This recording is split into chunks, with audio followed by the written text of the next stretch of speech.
J'ai commencé le trading en 2018 environ. Et j'ai fait mes premiers euros, mes premiers vrais euros, on va dire. J'ai goûté à mes premiers vrais euros en trading seulement 3 ans après, en 2021. Et là, actuellement, on est en 2024. C'est ma sixième année, je vais sur ma septième année où je fais du trading, je suis sur les marchés financiers. Et je vais en profiter un petit peu aujourd'hui pour faire un petit topo et essayer de vous donner les choses les plus importantes que j'ai pu comprendre. Ça va être une vidéo plutôt calme, il n'y aura pas de montage, il n'y aura rien, ça va juste être moi qui parle. Donc si t'es épileptique et que tu veux absolument ton shoot de dopamine, je suis désolé, mais c'est peut-être pas la meilleure vidéo que tu puisses regarder maintenant. Enfin bref, peu importe. Pour les autres, on peut commencer. Un truc qui est très très très important et que j'ai mis énormément de temps à comprendre, parce que comme vous l'avez vu, hein, encore une fois, moi, je suis pas un génie, j'ai pas mis 2 semaines pour faire des milliers d'euros en trading, comme je vous l'ai dit, j'ai mis 3 ans. Pour certains c'est plus long, pour certains c'est moins court, moi ça a mis 3 ans, et voilà, mais s'il y a bien un truc qui m'a énormément aidé, à réussir à passer ce cap tout simplement à l'intérieur de mon trading, c'est de comprendre que la réponse, elle était à l'intérieur de moi. Pendant des années, j'ai vraiment essayé de trouver la réponse du pourquoi je n'étais pas rentable, pourquoi je suis pas rentable, pourquoi je fais toujours les mêmes erreurs, pourquoi j'arrive pas à faire de l'argent, pourquoi j'arrive pas à passer mes challenges, pourquoi ci, pourquoi ça, etc. Et toujours j'essayais de trouver la réponse dans une nouvelle stratégie, dans un nouveau mentor, dans plus de contenu, dans des nouveaux PDF, des nouveaux trucs, etc., etc. Et au bout d'un moment, je me suis rendu compte que potentiellement, la réponse, elle allait venir de moi. La réponse, elle allait venir de l'intérieur de moi et de ma compréhension propre de moi-même et de l'environnement dans lequel j'étais, qui est les marchés financiers, qui est le trading, et de vraiment comprendre qu'est-ce qu'un trader est censé faire sur les marchés. Et donc j'ai vraiment eu un choc mental le jour où je me suis rendu compte concrètement que ouais, en fait, peu importe ce que je vais consommer comme contenu, peu importe chez qui je vais me former, peu importe quelle nouvelle stratégie je vais essayer, peu importe n'importe quoi, en fait, concrètement, la réponse, elle va vraiment venir de moi, de mes actions, de mon mental, de mon mindset, de ma psychologie personnelle.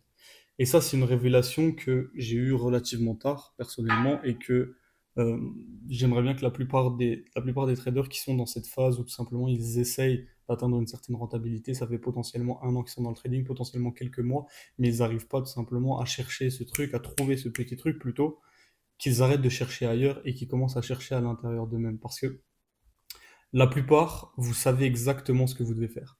C'est-à-dire que le trading, c'est pas non plus sorcier. Je dis pas que c'est facile, je dis pas que c'est quelque chose qui est extrêmement simple et qu'on fait de l'argent en claquant des doigts. Non, ça reste un métier extrêmement élitiste qui demande des compétences très particulières et surtout extrêmement fortes et une énorme connaissance de soi et une énorme, enfin, pas une énorme psychologie, mais disons dans le sens qu'on a besoin d'avoir quand même des choses en termes psychologiques qui sont relativement importants. Mais si ce n'est ça, le trading, c'est quand même quelque chose de bête, dans le sens où vous savez ce que vous devez faire. Tout le monde sait plus ou moins ce qu'il doit faire pour être rentable en trading.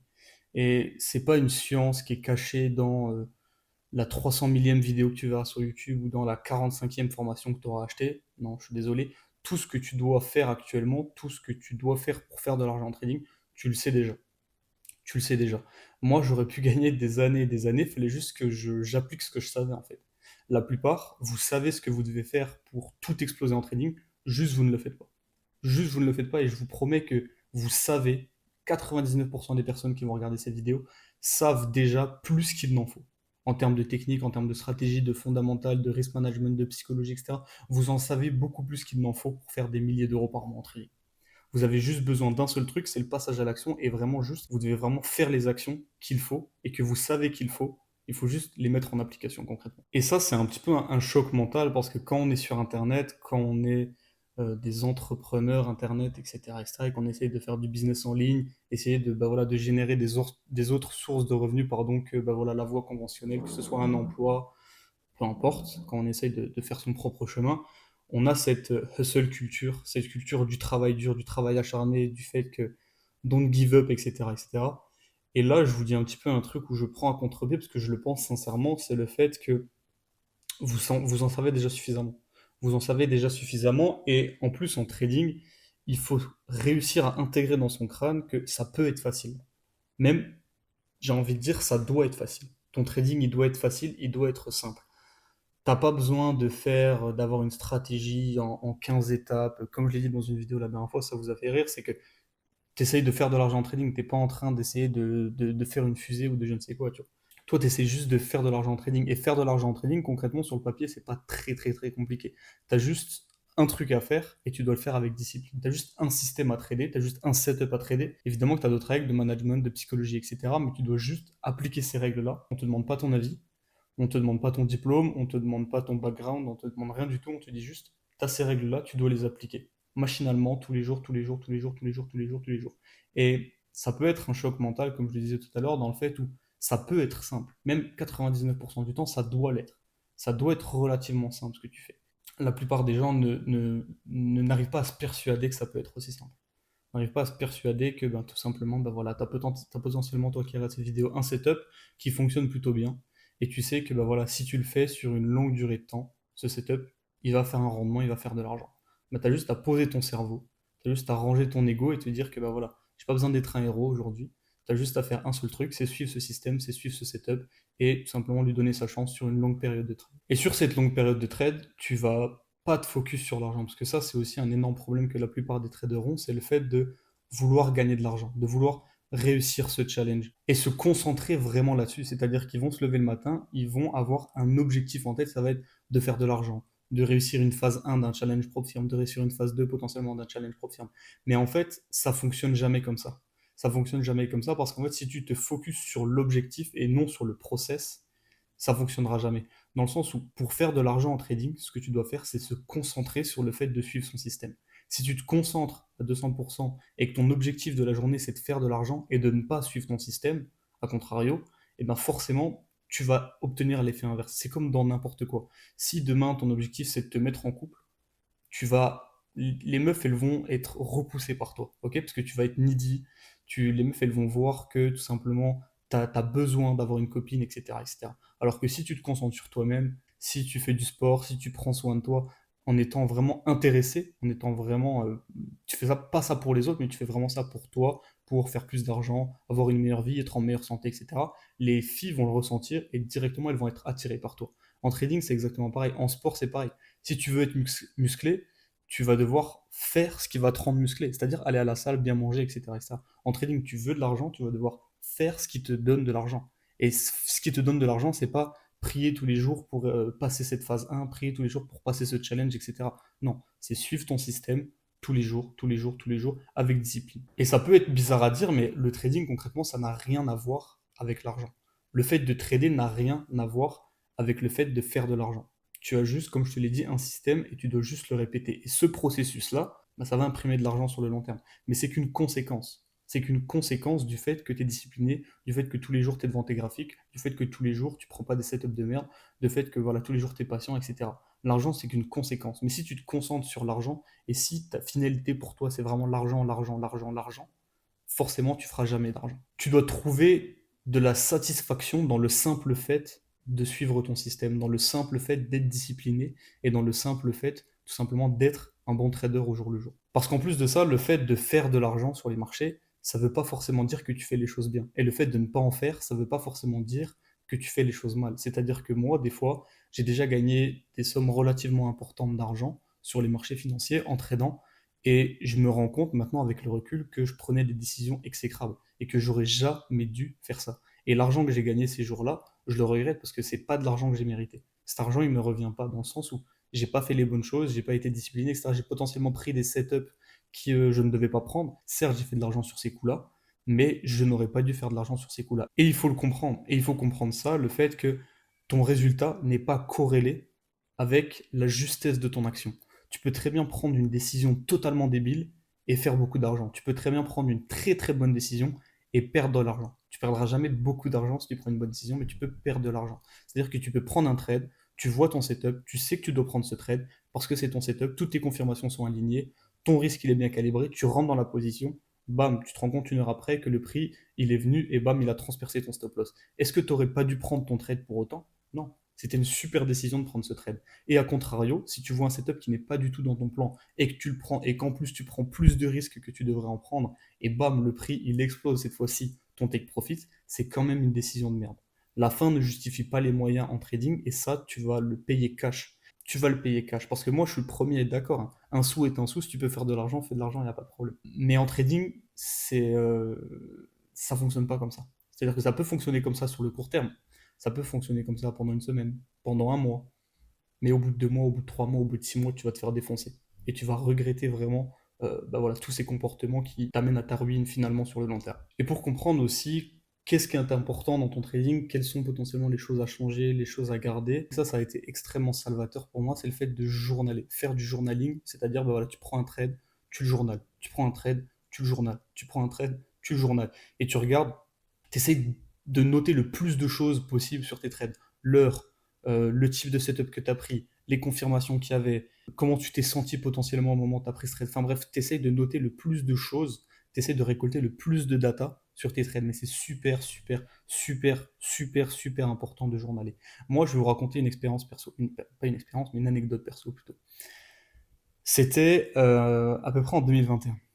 Je comprenais pas. J'étais pas rentable, mais je comprenais pas pourquoi. Je trouvais pas la solution. Je me disais, je fais tout bien, je fais tout dans les règles, du moins c'est ce que je pensais, je faisais tout bien, tout bien, tout bien, et je pense que vous allez être très nombreux à vous reconnaître dans le mois d'il y a 3 ans, un peu plus maintenant.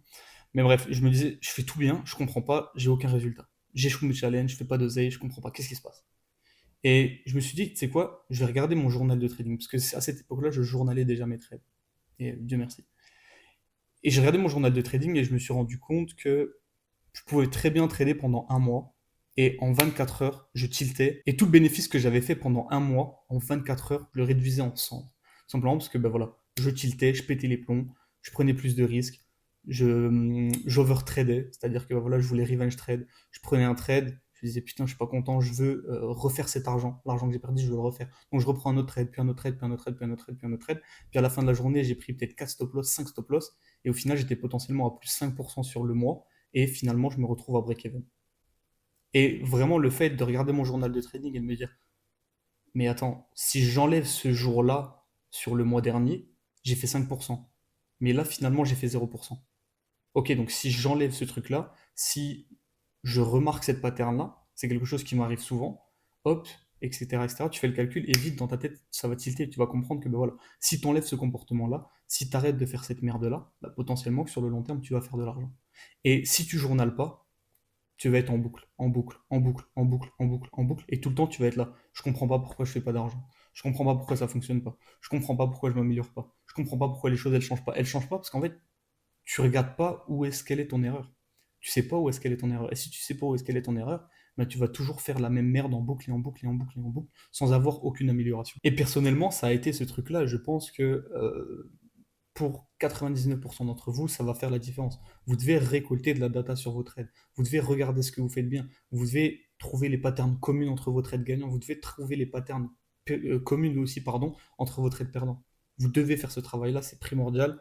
Et je veux que tout le monde, à la fin de cette vidéo, si ce n'est pas encore le cas, vous allez sur votre journal de trading, vous créez un journal de trading et vous journalez tous les trades à partir de demain. C'est super important et ça va faire la différence. J'en mets ma main à couper. Et aussi un autre truc que je dis extrêmement souvent aux personnes que j'accompagne ou quoi, ou ce genre de choses, c'est que prendre les bons trades en trading, c'est pas quelque chose qui est extrêmement compliqué. Dans le sens où quand ton setup est là, en général, tu vas le prendre. En général, je vous fais confiance pour prendre les setups quand ils sont là. C'est pas vraiment ça qui va être très compliqué. Ce qui va être très compliqué en général, c'est de pas prendre les setups de merde entre les bons setups. Et c'est ça qui est très dur, et c'est ça qui est très important. C'est le fait de ne pas tout, excusez-moi du terme, mais de ne pas tout baiser, dans le sens où bah, potentiellement que vous allez prendre des bons trades, ça va vous amener un certain bénéfice. Mais si vous prenez des trades parasites, si vous prenez des trades de merde entre ces bons trades, c'est ça qui vous met dedans. C'est ça qui vous remet en drawdown. C'est ça qui vous remet en négatif alors que vous avez bien fait le travail jusque-là. Donc en trading, un truc qui est super important et un truc qui est crucial, c'est de ne pas prendre les trades de merde. Se concentrer et voilà, avoir la discipline nécessaire pour se rendre compte qu'est-ce qu'un trade de merde, se rendre compte qu'est-ce qu'un setup que je ne devrais pas prendre et bah voilà, tout simplement tirer des conclusions et ne plus le faire. Mais je vous promets que cette phrase, elle paraît un peu triviale, elle paraît un peu crue, et je vous promets qu'elle est réelle, c'est-à-dire que en trading, ce qui est compliqué, c'est pas de prendre les bons trades, mais c'est de ne pas prendre les trades de merde entre les bons trades. Et un autre point que j'aimerais aborder aussi, c'est le fait de ne pas se comparer. On vit dans l'époque des réseaux sociaux, je vais pas vous l'apprendre, tout le monde aime se comparer, on compare, voilà, on compare tout maintenant, on compare Ah, mon appartement, il est plus petit que mon voisin. Ah, mon appartement, il est encore plus petit que mon autre voisin parce qu'il a une maison. Ah, ma voiture, elle fonctionne moins bien que la BM de mon voisin. Bref, on est toujours en train de se comparer sur telle ou telle chose, que ce soit des biens matériels, que ce soit des vacances, que ce soit même les filles qu'on fréquente, les amis qu'on a, les connaissances qu'on a. Notre réseau est toujours sans cesse en train de se comparer. Et évidemment, dans notre trading, on fait exactement la même chose. Et c'est-à-dire qu'il faut comprendre que, comme pour n'importe quoi, comme pour le lifestyle, le trading, ça n'échappe pas à la règle. Les gens, ce qu'ils montrent sur les réseaux sociaux, c'est faux. Ils vous montrent que ce qu'ils ont envie de vous montrer. C'est-à-dire que si tu vois un mec faire de l'argent en trading, il faut pas que tu oublies que déjà, peut-être que c'est faux. Déjà, il y a de grandes chances que ce soit faux. Et même si c'est faux, peut-être qu'il a fait cet argent, mais est-ce que vraiment c'est de l'argent qu'il a fait ou est-ce que tout simplement c'est un drawdown qu'il est en train de rattraper? Est-ce que si, est-ce que ça? Et il faut surtout pas comparer son jour numéro un au jour numéro 365 du gars dont tu es en train de regarder la story, pardon. Dans le sens où, moi, il y en a beaucoup qui me disent, ouais, je comprends pas, je fais du trading depuis longtemps, toi, tu as des bons résultats, moi non. Ok, moi, ça fait 6 ans que je suis là-dedans.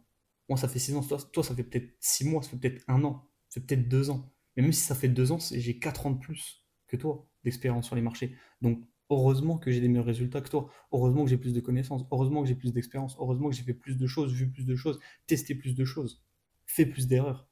Tu vois ce que je veux dire? Donc, super important de ne pas se comparer, que ce soit dans le positif, c'est-à-dire ne pas se dire je suis le meilleur, les autres ils n'y arrivent pas, mais souvent, ça va souvent être le grand fléau, c'est surtout pardon, dans le négatif. Et ne pas se dire putain, je suis un trader de merde, putain, je suis un mauvais trader parce que aujourd'hui j'ai pris un stop loss, et quand tu vas sur Instagram, tu vois que des take profit, tu vois que des mecs qui ont fait de l'argent. Et toi, tu es là, tu dis putain, je suis le seul à avoir perdu aujourd'hui ou quoi, je comprends pas. Non, t'es pas le seul à avoir perdu aujourd'hui. T'es le seul parce qu'en fait, toi, tu vois ton trading de l'intérieur. Le mec, il poste peut-être son TP, mais il a peut-être 4 5 stop loss juste à côté, tu vois ce que je veux dire? Donc vraiment, ne jamais se comparer. Le contenu que vous consommez, essayez d'être très sélectif par rapport à ça. Que ce soit en matière générale, en fait, dans la vie, mais notamment en trading. Essayez d'être le plus sélectif possible par rapport à ça, c'est super important. Ça peut vraiment vous démotiver, ça a arrêté énormément de carrières. Parce qu'il faut comprendre aussi qu'en trading, il n'y a personne qui va t'encourager. Et c'est pas le gars sur Instagram qui va t'encourager, je parle pas de lui, mais c'est même ta famille, tes potes, ta copine. Il y a très très peu de personnes qui vont t'encourager sur ce chemin-là. Tout le monde va dire que c'est pas pour toi. Tout le monde va dire qu'il faut faire des études. Tout le monde va dire que tu sais, nous, dans la famille, il n'y a pas de trader, hein, donc pourquoi toi tu ferais du trading, etc. Tout le monde va dire que c'est trop beau pour être vrai. Bref, tout le monde va essayer de te décourager par rapport à ça. Et il faut que tu essayes de construire une carapace par rapport à ça. Et si vous ne l'avez encore jamais dit à personne que vous faites du trading, je vous conseille de continuer. Parce que ça sert à rien d'en parler aux autres, les gens ne comprennent pas. Et il faut pas les blâmer, il faut pas leur dire, eh, mais t'es con, tu comprends pas ce que c'est, regarde, je fais des analyses techniques sur TradingView, papa, je vais devenir riche, ma copine, prépare-toi, bientôt on fait nos valises, on quitte cet appartement, on prend un penthouse à Paris, t'inquiète pas, je vais faire du trading, TradingView MT4. Elle va te regarder, elle va dire comme un enfant, oui d'accord, très bien, elle va t'encourager peut-être sur le court terme, mais elle va pas t'y croire, elle va pas y croire une seule seconde. Et c'est normal en fait, vous êtes dans un game où il y a peut-être 1% des gens qui arrivent à en vivre, peut-être 0,5% des personnes qui en vivent extrêmement bien. Il y a une poignée dans le monde de personnes qui sont multimillionnaires grâce au trading. Et vous, vous arrivez avec vos grands sabots et un grand sourire et vous dites à vos parents, à votre famille, à vos entourages, salut, je vais être multimillionnaire grâce au trading. Ils ont raison de se foutre de votre gueule. Je suis désolé, mais ils ont raison de se foutre de votre gueule et de vous dire que non, vous n'allez pas le faire parce que statistiquement, ils ont largement raison. Statistiquement, ils ont raison. Mais voilà.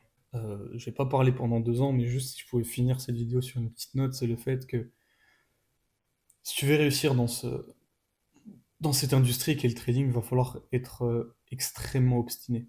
Extrêmement obstiné. Moi, je suis un débile, c'est-à-dire que moi, je suis un peu un autiste, c'est-à-dire que quand je fais quelque chose, je continue, peu importe ce que c'est. J'ai eu plein d'expériences avant dans ma vie qui m'ont prouvé ça et qui m'ont prouvé que j'avais cette force en moi qui est que peu importe ce que je vais faire, je vais peut-être pas y arriver plus vite que la moyenne, mais je vais y arriver à un moment parce que, comme je vous l'ai dit, je suis un autiste, j'abandonne pas, je suis têtu, je suis obstiné. Mais il faut que tout le monde le soit. Il faut que tout le monde le soit parce que c'est un game qui est très compliqué. C'est un game qui est extrêmement, extrêmement compliqué. Et il va laisser la plupart sur le carreau. C'est le jeu. On n'est pas tous faits pour être trader, comme je le dis tout le temps. Faut des mécanos, faut des ingénieurs, faut de tout. On n'est pas tous faits pour être trader, sinon ce serait un monde de merde. Et c'est tant mieux comme ça. Mais c'est juste que si tu veux le faire, il va falloir travailler extrêmement dur et être obstiné. Mais vraiment obstiné. Parce que faut que tu t'attendes à manger de la merde pendant pas mal de temps. Enfin bref, voilà les gars, courage à tous, courage à nous. On se retrouve pour une nouvelle vidéo très, très bientôt, j'espère.